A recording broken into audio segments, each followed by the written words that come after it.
Moi, quand on me fait une critique constructive, je l'écoute. Résultat, je viens de m'offrir un micro, alors déjà qui marche particulièrement bien, mais qui, on est d'accord, a un fil qui peut aller jusqu'à l'autre bout de la pièce. Attendez, on va s'amuser. Mais littéralement, en fait.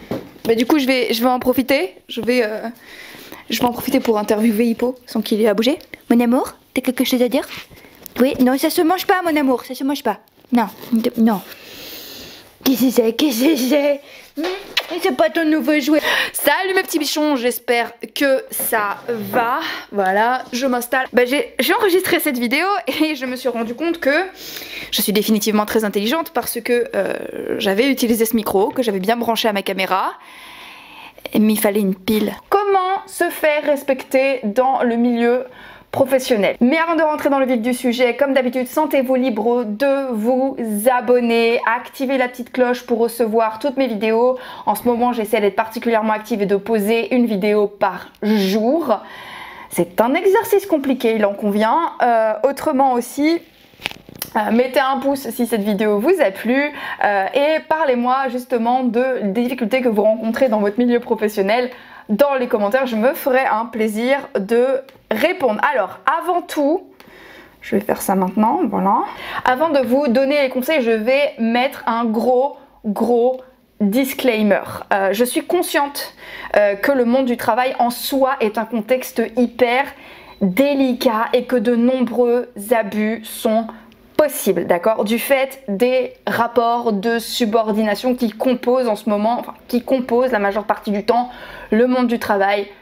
Et je sais très bien de quoi je parle parce que pendant 8 ans, à savoir entre le moment où je me suis lancée dans le milieu du coaching et le moment où j'ai pu en faire mon activité principale, il s'est écoulé 8 ans. Durant ces 8 ans, j'ai moi-même fait ce que l'on appelle en général des petits jobs, des jobs d'appoint, des jobs d'été, le genre de job que l'on fait sans qualification en particulier. J'ai été vendeuse commerciale, hôtesse d'accueil, téléprospectrice, nommez-les quoi. La plupart de ces jobs étaient donc payés au SMIC et les salariés la plupart du temps étaient traités comme du plancton. Et le mouvement On vaut mieux que ça avait déjà à l'époque soulevé quelques dysfonctions. Ces abus sont les conséquences d'un système défaillant. On est d'accord pour dire qu'ici on ne touche pas à mon cœur de métier dans ces configurations là, d'accord? Moi je suis coach spécialisée en charisme et en séduction, je ne suis pas directrice RH, d'accord? Moi mon but c'est d'aider les gens justement à monter en charisme, à monter en puissance et à se faire respecter. J'en profite pour dire que pour toute demande de coaching, je suis disponible, vous pouvez m'écrire à bonjour@lulamoralescoaching.com, l'adresse est dans la barre d'infos. Mais aujourd'hui je ne suis pas là pour parler des cas justement d'abus dus au système. Et je ne suis certainement pas en train de nier les causes et les facteurs extérieurs qui peuvent pousser les gens dans le milieu du travail à se nuire ou à se harceler ou à se manquer de respect. Il y a beaucoup de gens qui reprochent justement au coaching ça, qui reprochent au coaching de rejeter en fait la faute sur un individu au lieu justement d'essayer de régler les problèmes en fond. Et c'est la raison pour laquelle je le dirai de plus en plus, le développement personnel c'est super, encore faut-il également contribuer au développement collectif. Mais le coaching a pour but d'optimiser votre vie dans tous les cas et de mettre toutes les chances de votre côté pour obtenir ce que vous voulez. Et c'est le thème de ma vidéo aujourd'hui, d'accord? Beaucoup d'entreprises ont des atmosphères toxiques et c'est pas de cela dont je vais parler aujourd'hui. Aujourd'hui, je vais vous parler de ces cas où l'ambiance professionnelle est plutôt saine, mais il y a un ou plusieurs individus qui se permettent régulièrement de vous manquer de respect, de vous faire perdre en crédibilité ou de ne pas vous prendre au sérieux. J'en vois déjà dans les commentaires, oui alors pour commencer à être respecté, il faut arrêter de jouer les guignols. Je vais vous répéter ce que j'ai dit à une de mes élèves la dernière fois, peut-être que je ne me prends pas au sérieux, mais en attendant avec moi tu obtiens des résultats. Voilà. Tout ça pour dire qu'il y a quelques actions assez pratiques, assez faciles que vous allez mettre en place pour monter en puissance dans votre milieu professionnel et gagner le respect de vos pairs, qu'il s'agisse de vos patrons, de vos collègues ou de vos subordonnés. On est parti. Conseil numéro 1. La première chose à faire est faire preuve d'une conscience professionnelle sans faille. Alors, ce conseil peut paraître extrêmement condescendant, mais la raison pour laquelle je me permets de vous le donner, c'est parce que moi-même j'ai déjà à plusieurs reprises manqué de conscience professionnelle durant une bonne partie de ma carrière, notamment dans la vente, et qu'effectivement ça m'est retombé dessus. Et comme je le dis régulièrement, si tu dois ouvrir ta gueule, il faut d'abord vérifier que tu as le cul propre. Et justement, il était très compliqué pour moi de faire valoir mes droits parce qu'on me renvoyait justement à ce que je n'avais pas fait ou à ce que j'avais mal fait ou à mes paresses chroniques. On va essayer de définir ce que c'est que la conscience professionnelle. La conscience professionnelle, elle est basée sur plusieurs facteurs. Le premier, c'est tout simplement de répondre aux attentes réalistes pour lesquelles on vous paye, d'accord? Quand un patron vous paye, il vous paye pour une certaine somme d'heures, il vous paye pour que vous déployiez certaines qualités et compétences que vous avez montrées en entretien et il vous paye pour que vous obteniez des résultats. Et la conscience professionnelle, c'est avant tout ça. C'est s'assurer que vous avez délivré à votre patron les heures, les qualités, les connaissances, les compétences et les résultats pour lesquels vous êtes payé. Au final, ce n'est pas si compliqué que ça et c'est l'action principale qui va vous aider en fait à monter en respect dans le milieu du travail. À ceci, au niveau de la conscience professionnelle, va s'ajouter la loyauté et l'intégrité. Pourquoi? Parce que lorsque vous manquez d'intégrité sur le lieu du travail ou que vous manquez de loyauté sur le lieu du travail, eh bien vous prouvez que vous ne respectez pas en fait le contrat de départ que vous avez établi avec votre patron. Alors là en l'occurrence il s'agit d'un contrat écrit, d'un contrat signé, d'un contrat au sens propre du terme, mais je dis toujours que les relations interpersonnelles et les relations humaines sont des contrats, d'accord? Et lorsque vous manquez de loyauté, tout simplement, de la même manière que lorsque vous n'êtes pas professionnel dans votre attitude, vous mettez un coup de canif dans le contrat. Et il est très compliqué d'être pris au sérieux lorsque vous posez un contrat et que vous ne respectez pas ce contrat. Donc, fiabilité et livraison des résultats attendus sont les deux mamelles d'une conscience professionnel. Voilà, au final ce n'est pas si compliqué que ça. Et encore comme je vous l'ai dit, j'ai pas forcément des raisons de me la péter.